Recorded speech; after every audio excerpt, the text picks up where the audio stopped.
ఆకు పేరు ఏం పేరు చెప్పండి బా. టచ్ మీ నాట్ అంటే ముడుగుదామరి. చూడు చూడు చూడు ఎంత బాగా ముడుక్కుంటుందో. పార్టీ బాబా టచ్ మీ నాట్ అనమాట.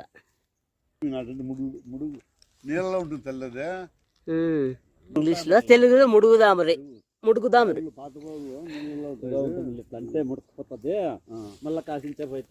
మళ్ళా మా బైకాడ దండిగా ఉండే. ఇప్పుడు నాకు ఎప్పుడు కనపడలేదు వద్ద. ముడుగుదామరి టచ్ మీ నాట్ ఎంత బాగుందో కదా. లిఫ్ట్ ఉంది. దీని పూలు అయితే ఈ విధంగా ఉంటాయి. మొత్తం ముళ్ళే అనమాట. విపరీతమైన పువ్వు చూడండి ఎంత బాగా కాసింది దానికి. చూడండి మే పుష్పం ఉంటానే అలాగ ఉంది. చూడండి ఆకు ఎక్కడ కనపడలేదు ఎందుకంటే టచ్ చేసిన కాబట్టి ఇట్లా ముడుకుపోయింది. మీరు ఎవరైనా ఇలాంటివి చూసింటే కామెంట్ చేయండి.